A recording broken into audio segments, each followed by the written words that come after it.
They found 4 other people's DNA on this weapon. The weapon that they say Tyler Robinson used to kill Charlie Kirk, which, by the way, doesn't even make sense. From a ballistic standpoint, makes no sense. Hey guys, Michael here. Glad you're back.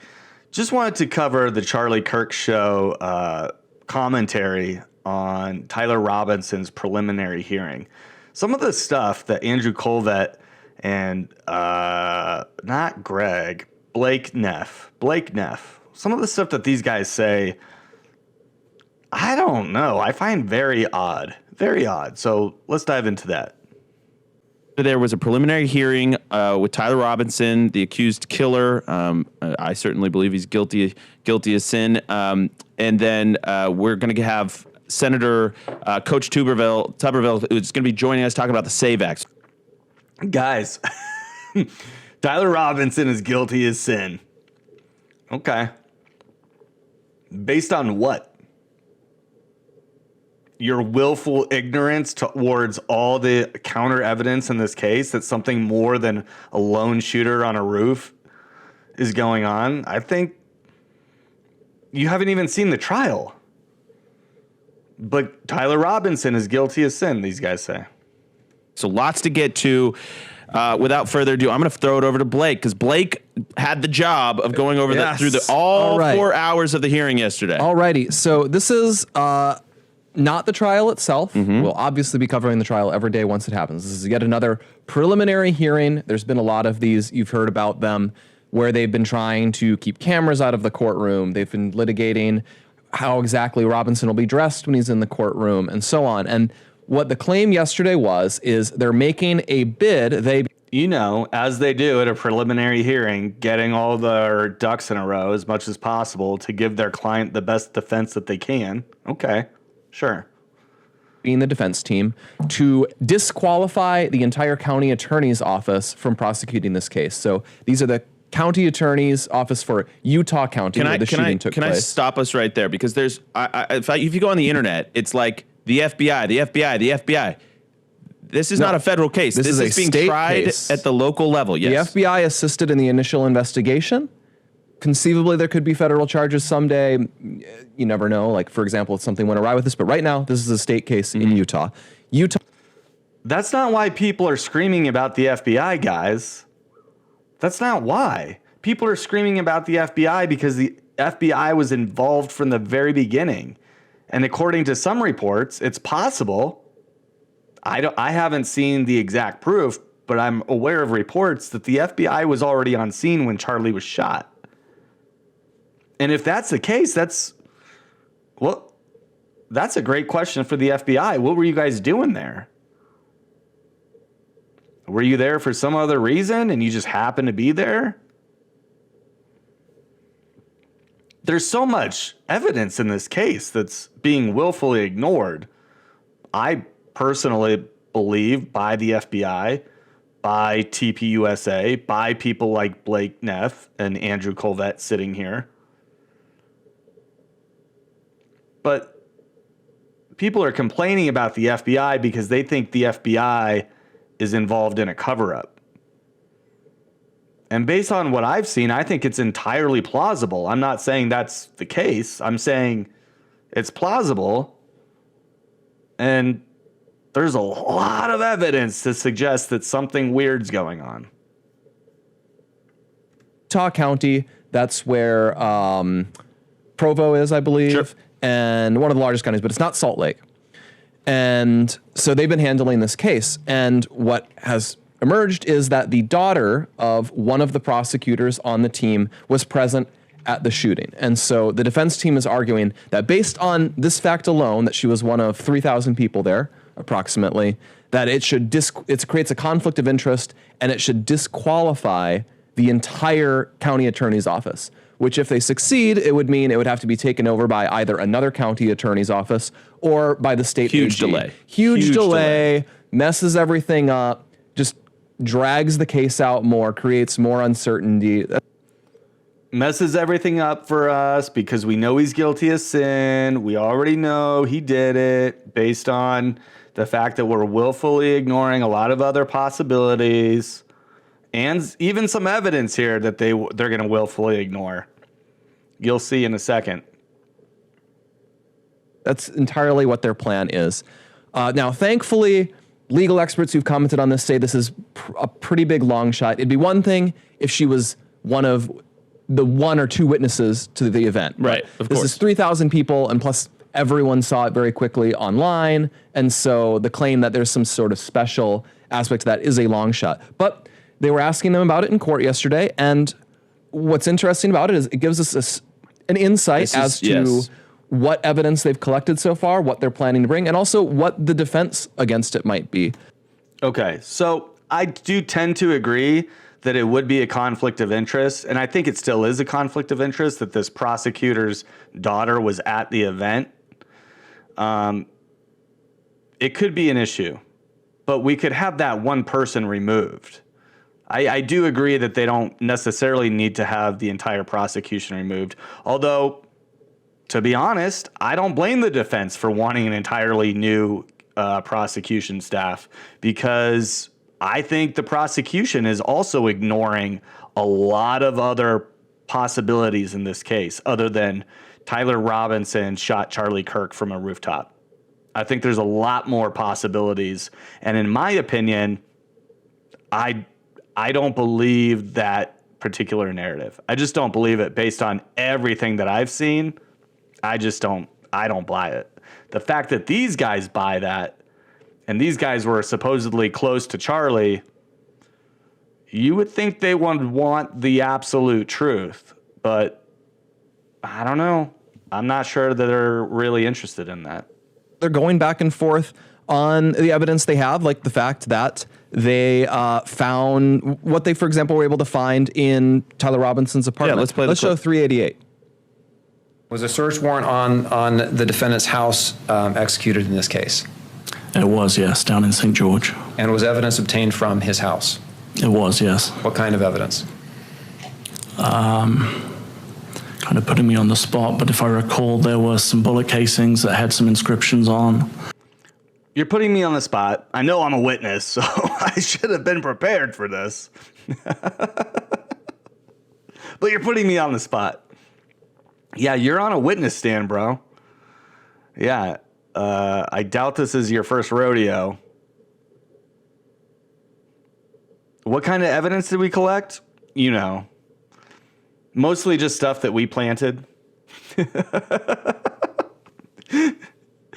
Just, you know, your run-of-the-mill engraved bullet casings. You know how people are freaks and they just spend all this time engraving bullets. Yeah.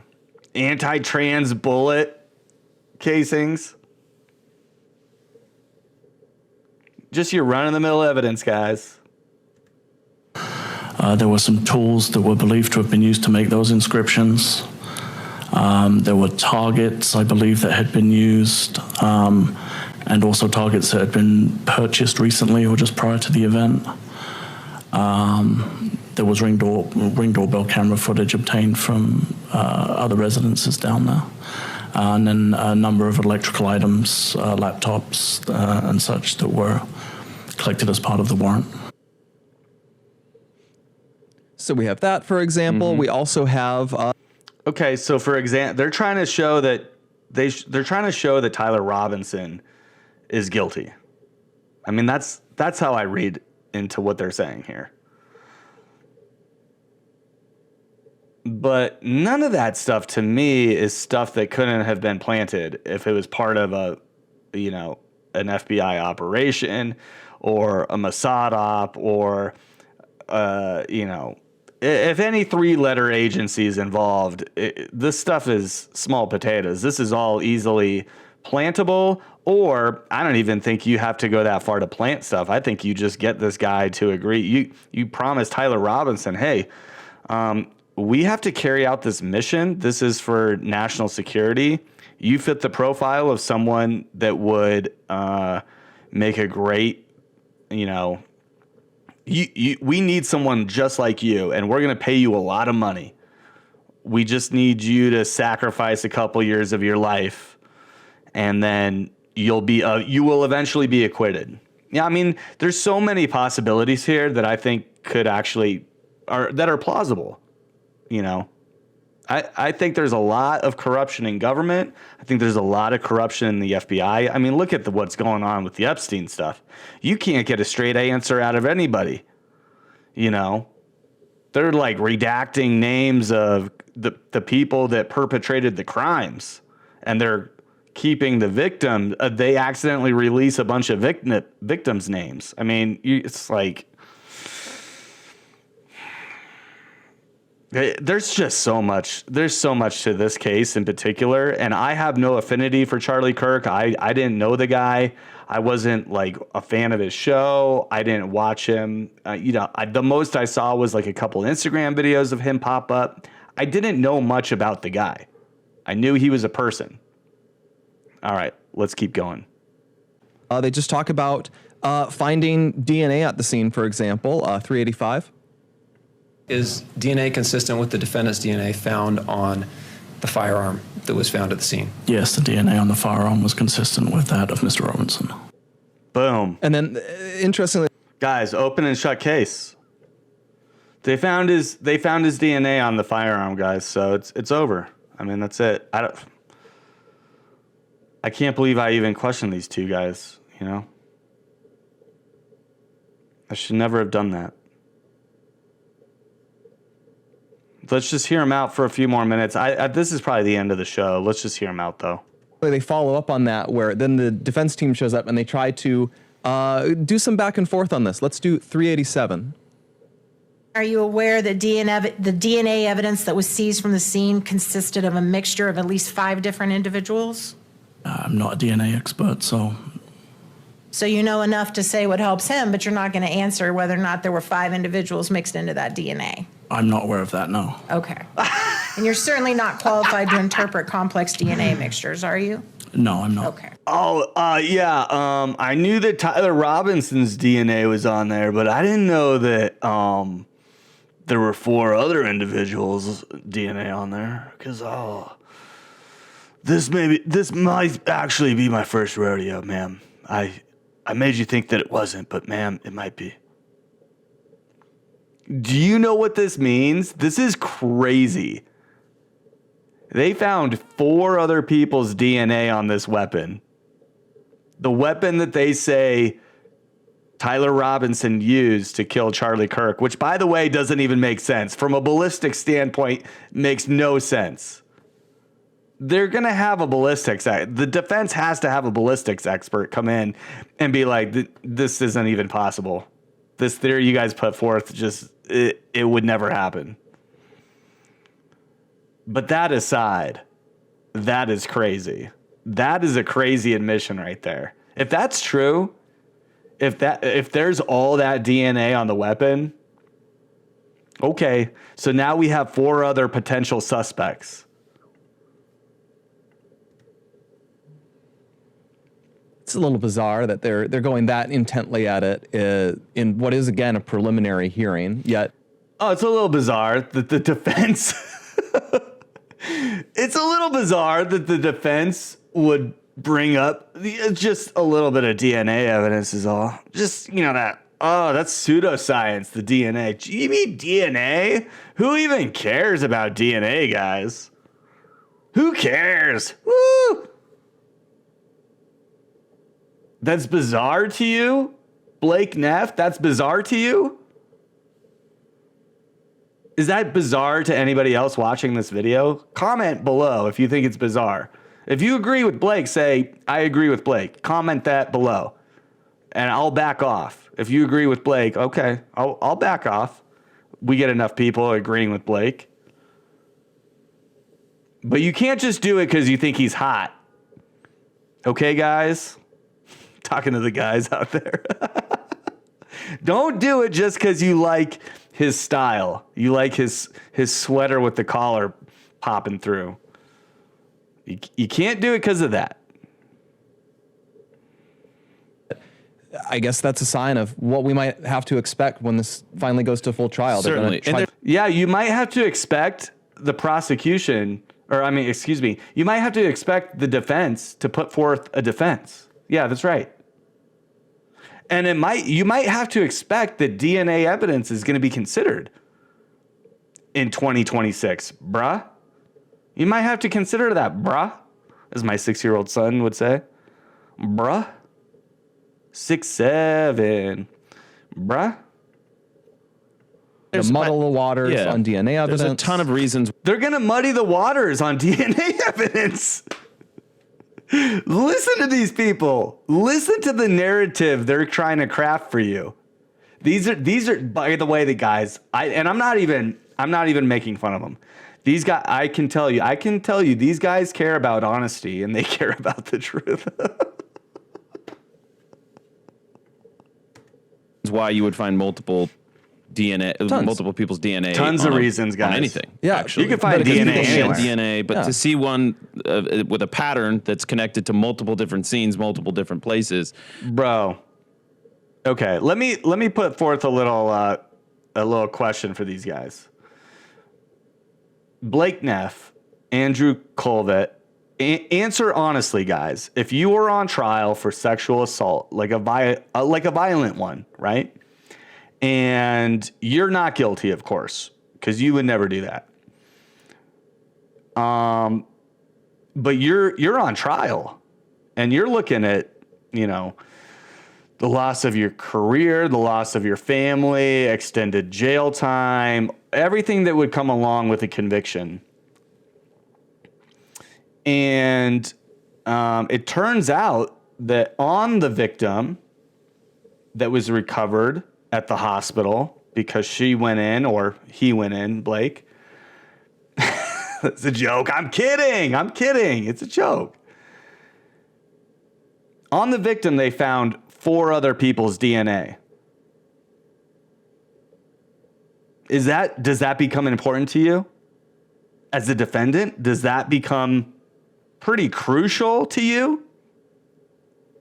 Of course it does. It absolutely does.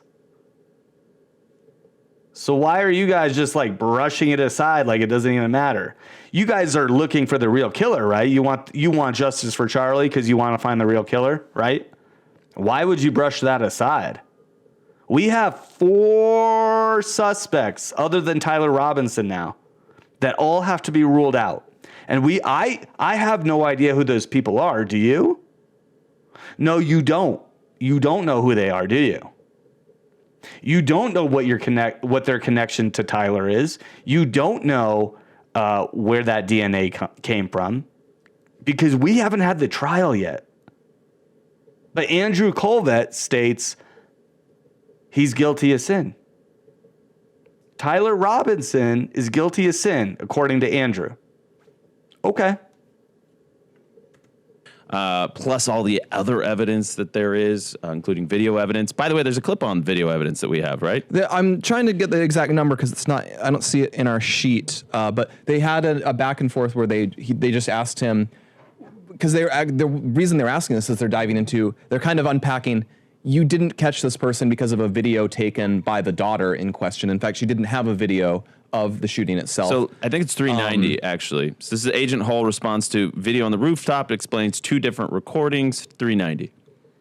That roof that was recorded in that video, first, is there other surveillance of that person a person in that location at that time running to that spot? There is additional footage, yes. Where does that come from?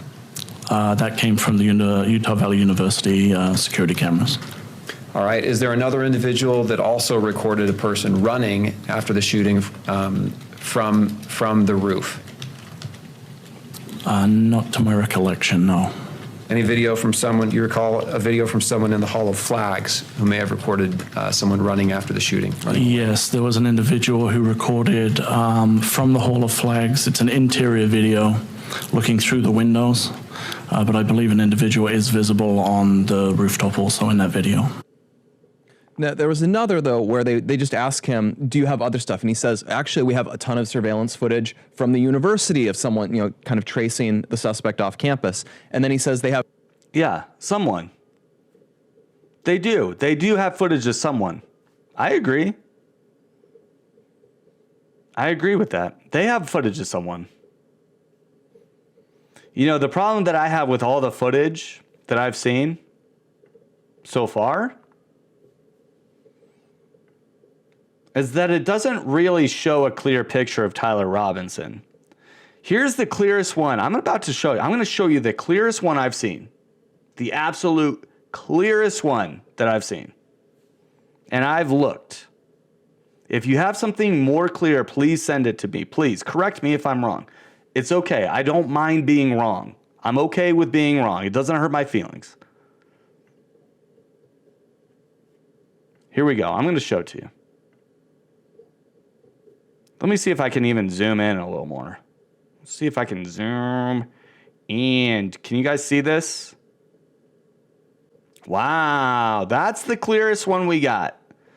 This, I'm going to be honest with you, does not look like Tyler Robinson to me. It just does not. You could make the argument that it's similar. It doesn't look like him to me. I'm sorry, I just don't. I think it's similar height, similar build, maybe similar. That does not look like the guy to me. And this is the still frame that authorities have released. Right? So maybe I'm wrong. Maybe I'm missing something, but I doubt it. I doubt it. Let me show you. Like, look at this.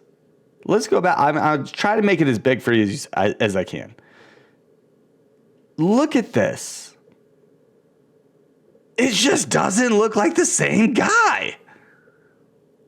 It doesn't look like the same guy. And this is like so pixelated and compressed and artifacted here. Video terms for, oh, sorry. Here's my mouse. I'm seeing two different cursors. My bad. I'm pointing right here. Oh, I was up here. You're like, what the fuck? Yeah, it's right here. Sorry about that. Right here. This part. There's no detail in here. We've lost all detail. He's wearing sunglasses. He's got a hat on. I mean, guys. But this right here, to me, it just does not look like him. Tyler Robinson has a really distinct, like, jawline and nose, and like, he's got distinct features. Look at him. Just Google a picture of the dude. Here, I'll do it, actually. Let's see. Tyler Robinson. Actually, let me open a new window. Tyler Robinson. Sorry, we'll do it live. This especially right here. Maybe ish right there, but well. I mean, look at this dude. Look at this dude's face. Look at this dude's face. Let me see if I don't know if I can make it bigger. I can make it bigger. Oh, there we go. Look at this guy in all his glory. Okay, you guys see that? You guys feeling pretty good about that view? Great, let me make it full screen for you. Look at that guy. Okay, is that the same? Is this guy? You can get with this, or you can get with that. You can get with this, or you can get with that. You can get with this, or you can get with that. You can get with this, or you can get with that. Ladies, who you got? Maybe. So when they talk about video footage, and this is my point, I know I went on for a while. When they talk about video footage, the problem that I have is that of all the video footage I've seen, and that's a freeze frame, that's the best thing I've seen from them, the investigators. That's the best evidence they have, as far as I'm aware, because all the other footage, you don't see a face. You see a guy running. You see a guy walking down a neighborhood. You see a guy being tracked throughout everywhere, and you don't see his face. Maybe they have his face. Maybe they have a really good narrative. I don't know. I haven't seen it though. Of Ring doorbell footage from Orem, not just we knew about from St. George's where, around that area, but they also apparently have some from the vicinity of the shooting, tracing the suspect into the woods where they later found the firearm. They say they have security footage at businesses on the road back from Orem to St. George where so you get this sense, we don't know it all for sure, that they have a very strong documentary record of basically everywhere Tyler. We don't know for sure, guys, but we know he's guilty of sin. We don't know for sure, but we know he's guilty of sin, or as sin. And of sin if you're of that belief system. Okay. Doesn't it feel like they're pushing a narrative here? Robinson was. We haven't seen all of those videos. We'll presumably see them when the actual trial. But it felt like the big headline from this is it really came into focus that they are trying to get the entire prosecution dismissed because one team member, and this was a hand-picked crew of prosecutors, one of these prosecutors happened to have an 18-year-old daughter on the scene. We've got, again, part of their argument they're claiming is, this is literally the argument defense is making, that they wouldn't be pursuing the death penalty in this case if not for the personal dimension that one of the attorney's daughters was there. We have a clip of that's this, what pushed them over the head. basically. And so they asked him about, this is now the county attorney, Jeffrey Gray, who was, among other things, they point out he ran on a campaign promise to pursue the death penalty in appropriate cases. And won. Because they're elected. And he ran on that. And so they asked him about this. 389. I'm going to refer to the prosecutor in your office whose child was present at the shooting as Prosecutor A. Do you know who I'm talking about? Yes. Have you ever met Prosecutor A's child that was present at that shooting? Not that I can remember. I could have in passing, but not that I can remember. Did the presence of Prosecutor A's child have any effect on the decisions you've made in this case? Zero. Did that child's presence have any effect on your decision to seek the death penalty? Zero. Why did you choose to seek the death penalty in this case? Because the evidence that had been gathered supports the aggravated murder charge, and I believe that the death penalty is entirely appropriate in this particular case. That's a good answer. Yeah, it's a good answer. I'd say throughout this, It's a great I feel answer, a lot guys. of confidence. I mean, let's just compare with, for example, the big Fannie Willis, the proceedings in that related to the prosecution of Trump. A complete farce. You have she's bringing in her boyfriend for support on this case and just funneling money. Getting him paid. Watching Yeah. everyone's it's just a giant feeding frenzy of incompetence and corruption. I feel very much here, watching this hearing, everyone seems very professional. They seem very sober. This is the team you would want handling this. Everything I feels believe. measured. Yes. Nobody's being over their skis. Nobody's getting over the top. It's just very by the book professional. You can tell Exactly. everybody's. And by the way, there's a whole game that goes on behind the scenes where Yeah, guys. the defense is trying to get the prosecution. For sure, bro. Guys, it's so measured. It's so by the book. There's nothing to see here. Don't ask any questions. Guys, these prosecutors, they're so professional. They're so great. They're so by the book.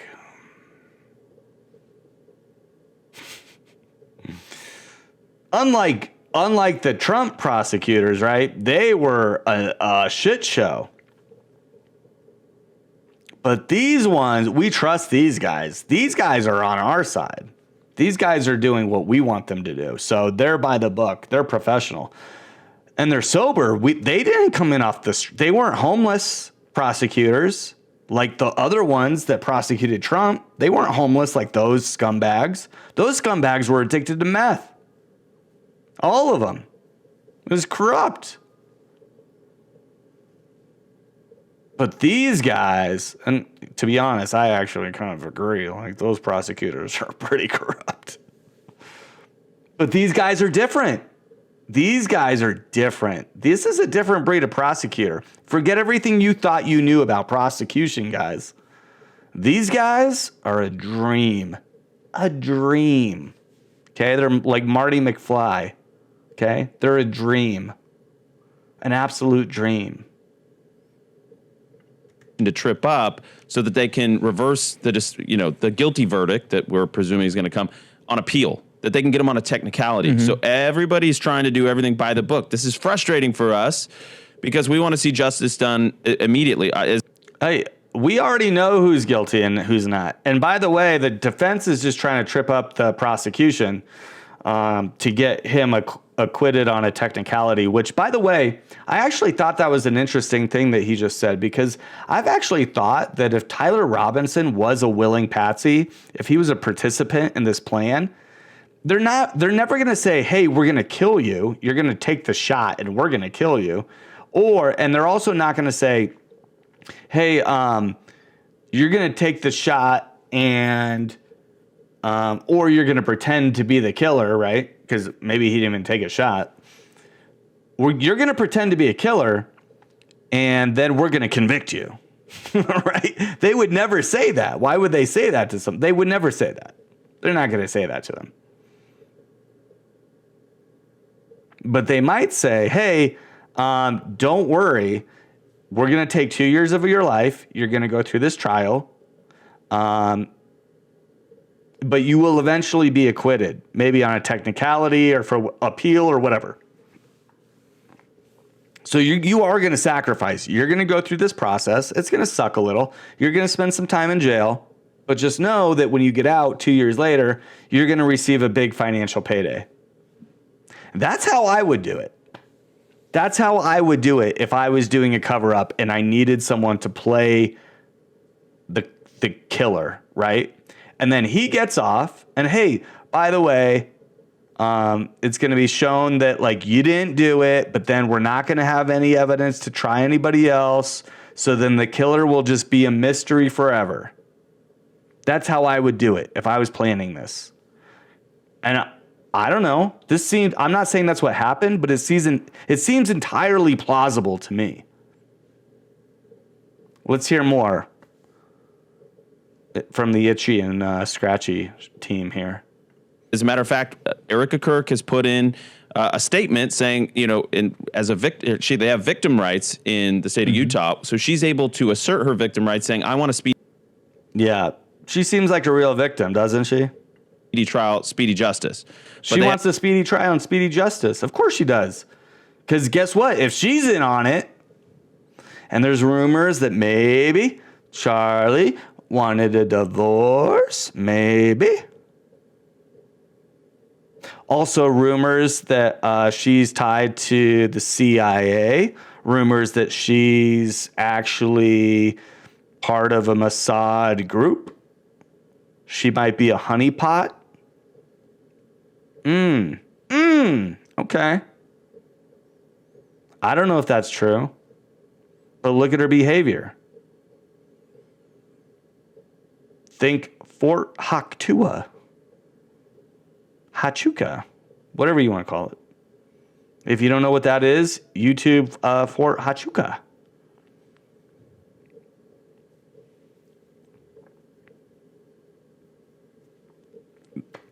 There's just too much here, guys. For these guys to be just ignoring so much is insane to me. Have to keep that in balance to make sure they don't overdo it and these guys know rush about too balance. fast, so that to give the defense an excuse to again reverse it on appeal. Charlie Kirk Guys, believed we courage. have to give these we have to give the defense an excuse to reverse it on appeal. Did he just blow the entire plan? I mean, let's listen to that again. Dude just said it out loud. The book. This is frustrating for us because we want to see justice done immediately. As a matter of fact, Erica Kirk has put in a statement saying, as a victim, they have victim rights in the state of Utah, so she's able to assert her victim rights, saying, "I want a speedy trial, speedy justice." But they have to keep that in balance to make sure they don't overdo it and rush too fast, so that to give the defense an excuse to again reverse it on appeal. Charlie Kirk. Why would they want to give the defense an excuse to reverse it on appeal? Unless that was part of the plan.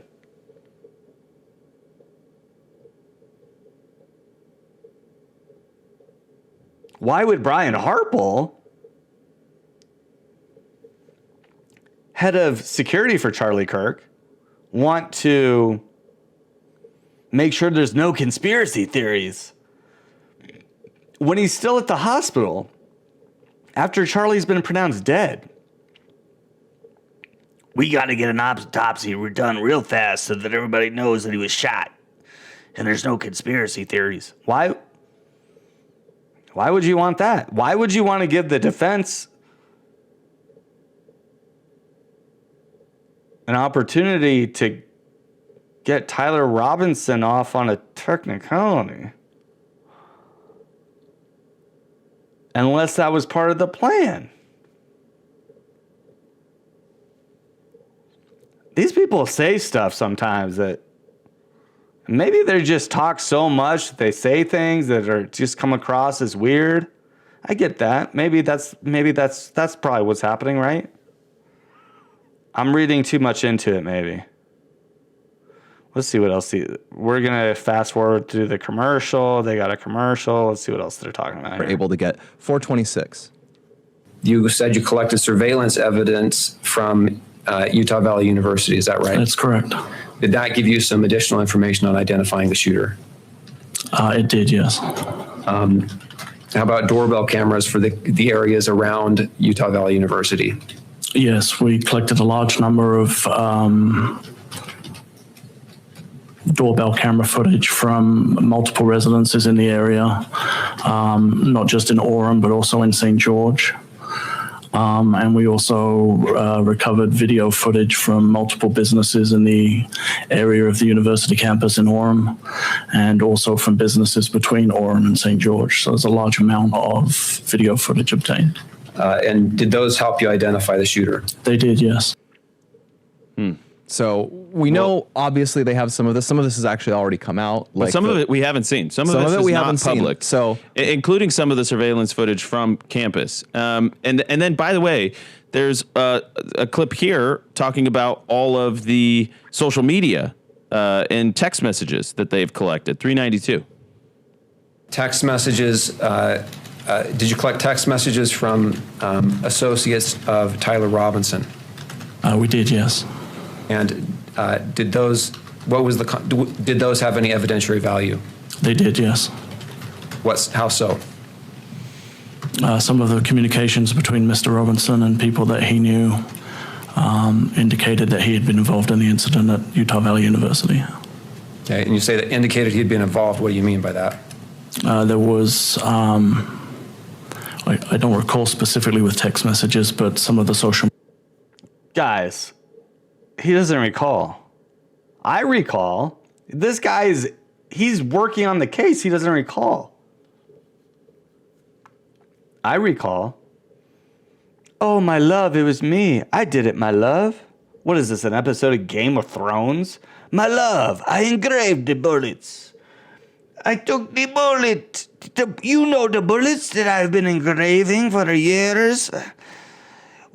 I've been loving you, my trans lover, and or not totally trans yet, but you will be someday, and maybe I don't even know exactly where you're at in the transition process, but I've been engraving the bullets for a long time, as you know. Those texts that make no fucking sense, nobody talks like that, right? Okay. I mean, I remember him. This guy doesn't remember him. I don't remember. I don't recall. I don't know. Okay. I just like he didn't recall. Oh yeah, Tyler Robinson's DNA was found on the weapon. Were you aware that there were 4 other people's DNA? Oh, I don't know. I don't recall. I don't know. What? Guys.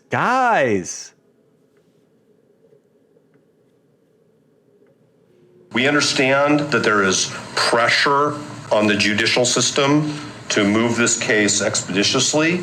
There is also a countervailing, and we believe,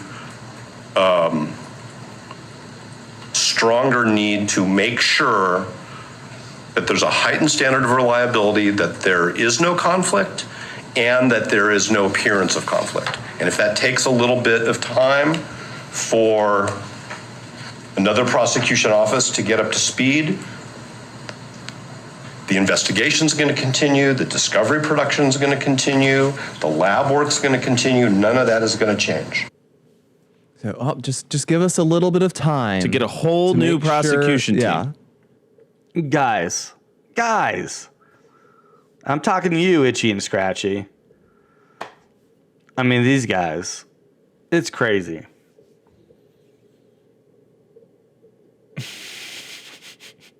These are two guys right here they're so interested in the truth, guys. They already know. They've not seen the evidence. They've not seen a trial. They've willfully ignored everything else that's been presented. Charlie's shirt billowing up from the bottom, which would never happen if he got shot in the neck. It wouldn't happen. It just wouldn't happen. What the fuck was that? They have no interest in that.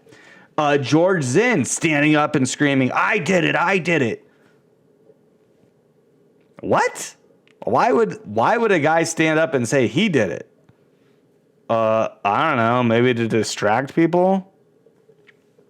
The hand signals from the security team that Brian Hartwell said, we don't do that unless there's a sniper involved. But then you see Dan Flood signal. He clearly signals at the time of the shooting.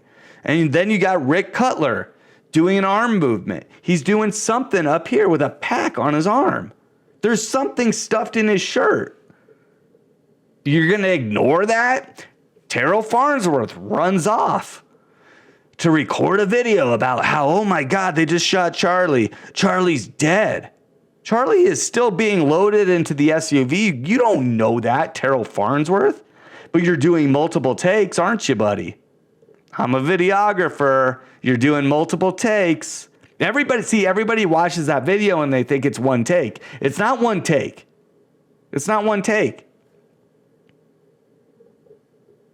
It's him doing multiple takes. Let me show you. I got to pull up the video. Give me 1 sec. I got to change my battery now, too. Look at that. Ah! It ain't easy out here. It ain't easy. All right, guys, this is a fun video. Let's watch it. They just shot Charlie. So that was take one.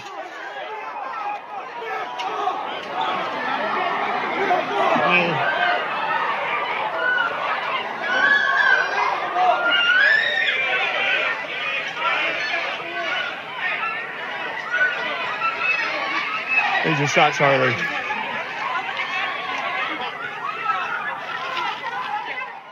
That was take two. Thinking about take three. He's dead. God help him.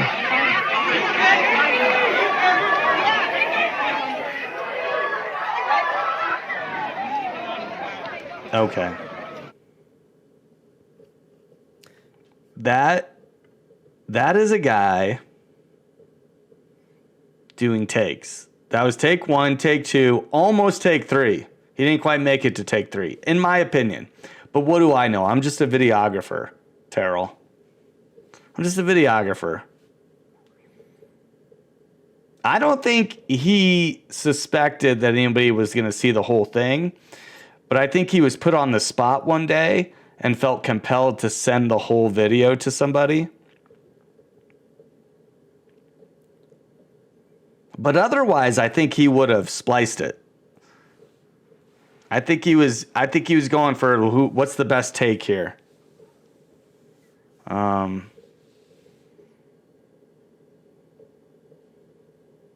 It's wild to me. There's so much evidence. There's so much evidence, counter evidence to the official narrative on all this stuff. And that's my problem with what these guys are saying on the Charlie Kirk show.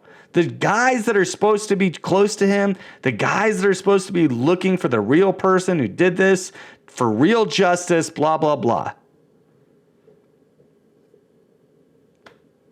That's my problem with these guys. They're willfully blind to everything else. I don't even know that they're... I don't even know if I want to say that.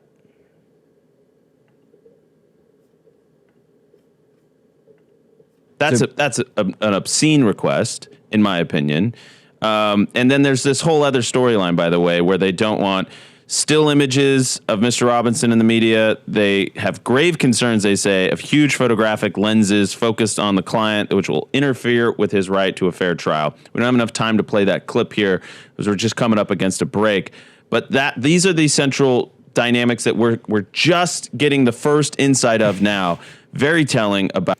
Guys, we don't have enough time to play that clip. We're doing a podcast. So we don't have time. Because you know how podcasts and YouTube is. You can't upload big files, you know. You just can't do it. You can't have a really long show. You can't do it, guys. I don't know. Am I being over the top? Should I not have said that this was the Itchy and Scratchy show? Am I being too mean? Am I wrong? If I am, I want to know. If I'm wrong, let me know. If I've overlooked things, I want to know. Comment down below. Let me know what you guys think. Thank you for watching. And until next time, later.